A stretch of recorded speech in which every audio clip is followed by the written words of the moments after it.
Pues no hay sorpresas, ¿no? Estábamos avisados. Mario Campa, economista especialista en política económica y finanzas internacionales por la Universidad de Columbia. ¿Cómo estás? Muy buenas tardes.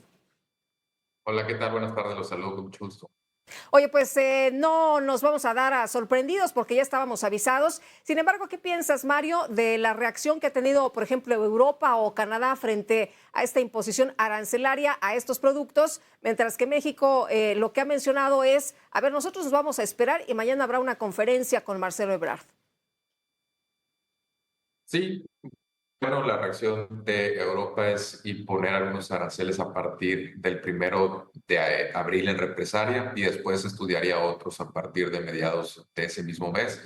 Y en el caso de Canadá también procede con una represalia. Hay que recordar que esta medida afecta en esencia a Canadá. Es el principal exportador o el origen de acero a los Estados Unidos y sobre todo de aluminio. A veces nos centramos mucho en el acero, pero el aluminio, Estados Unidos depende del 80% del aluminio importado y de eso el 70% proviene de Canadá. Entonces es sin duda el país más afectado por esta medida y afecta a industrias muy puntuales como la automotriz o la cervecera. Dispara, por supuesto, el costo de esos insumos.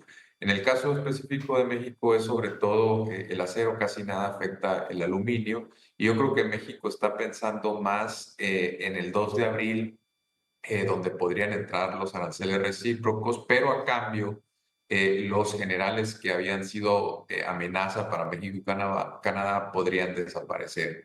Una vez que esto se esclarezca, pues podría haber represalias o no, dependiendo del escenario. Ahora, nosotros estamos en México confiados un poco por el Tratado de Libre Comercio, por este tema de los aranceles, como explicaban en la mañanera, que pues si no imponemos aranceles a Estados Unidos, pues si son recíprocos, pues tampoco nos correspondería, ¿no? Más que los generales, como tú lo mencionas. Sí, los aranceles recíprocos, si a cambio de esa entrada se diluyen los regionales a Canadá y a México, no sería un escenario malo para México, porque efectivamente al tener la firma del Tratado de Libre Comercio, la reciprocidad de una tasa de 0% es 0% o del 1 es del 1%. Y lo digo así porque es la tasa media promedio que maneja México contra Estados Unidos. Entonces, habría pues prácticamente nada a cambio. En contraste, países como Japón, Corea, India, incluso la Unión Europea, que tienen cierto proteccionismo frente a Estados Unidos, tendrían que o bajar las tasas arancelarias o estar sujetos a pues una represalia, un arancel recíproco. ¿Qué es lo que ocasionaría esto? Que México y Canadá incluso podrían obtener ventajas frente a otros países, porque hay que recordar que ya está en vigor un 20% adicional a China en prácticamente todos sus productos y estos aranceles recíprocos podrían elevar el atractivo de Canadá y México. Yo creo que eso está esperando la negociación del gobierno con los Estados Unidos, porque si eso se materializa no sería un escenario tan negativo. Por supuesto está el tema del acero, que es sectorial. Hay que recordar que Donald Trump ya lo hizo en el 2018, hay precedentes, le da mucha importancia al acero y al aluminio, pero bueno, hay que esperar, ya tan solo faltan 3 semanas para tener mucha más certidumbre y en caso de que pues, México saliera afectado, pues sí habría que tomar represalias, pero todavía creo que hay un espacio para que no se concrete a cambio de aranceles recíprocos que serían favorables para México. Pues esperemos ese escenario, pero Mario, hemos visto cómo reacciona Donald Trump, por ejemplo, con Canadá, ¿no? Como le dijeron, a ver, te pongo el 25% y dijo él, a ver, yo te pongo el 50%, a ver cómo nos va.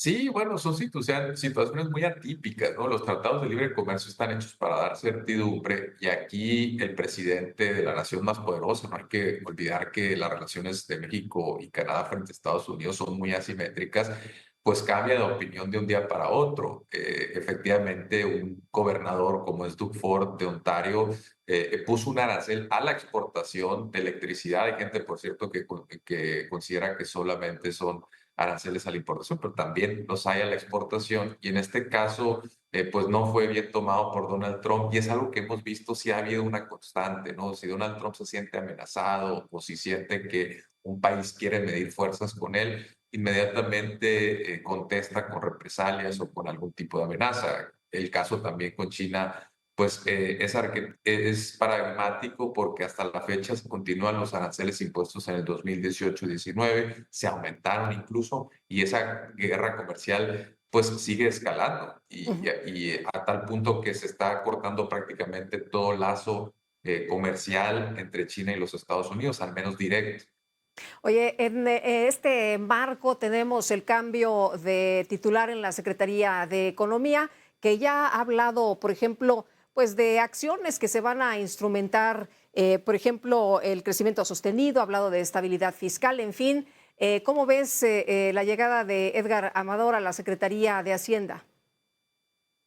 Bueno, la Secretaría de Hacienda es la responsable de la política fiscal. Para quienes nos siguen, hay que recordar que la política comercial está un poco más del lado de la Secretaría de Economía. La política monetaria está en cancha del Banco de México y Hacienda lleva lo que es recaudación, por supuesto, coordinando al SAT y lo que es el seguimiento del gasto, en particular el presupuestal. Entonces es una secretaría clave, es de las más importantes y un secretario de Hacienda lo que tiene que hacer es proyectar certidumbre, justamente lo que Donald Trump no está haciendo en estos momentos, coadyuvar en la estabilidad financiera, macroeconómica del país, proyectar bien, por supuesto, los ingresos, mejorar la recaudación con acciones específicas y concretas, con políticas públicas y bueno, hay una serie también de extras que tiene que hacer un secretario de Hacienda, como también conducir la banca de desarrollo, que en México no es tan importante como debiera ser, pero pues hay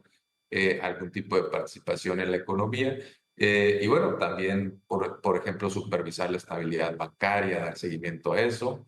Y yo creo que el hecho de que se haya quedado un tiempo, en el tiempo de la transición Ramírez de la O, pues dio certidumbre, dio estabilidad y ahora viene alguien que se intuye, se interpreta que es parte de su mismo equipo, que comparte muchas de sus visiones de la economía y entonces que no va a haber un gran viraje, ¿no? Incluso, pues creo que los mercados han reaccionado bien, ha habido cierta apreciación de la moneda desde el anuncio, también combinado con los temas comerciales. Sí. Y bueno, pues eso yo creo que da confianza a todas las partes, tanto a consumidores como a productores en la economía. Muy bien, pues Mario, como siempre, aprecio que puedas platicar con nosotros. Muy buenas tardes. Buenas tardes, que estén muy bien.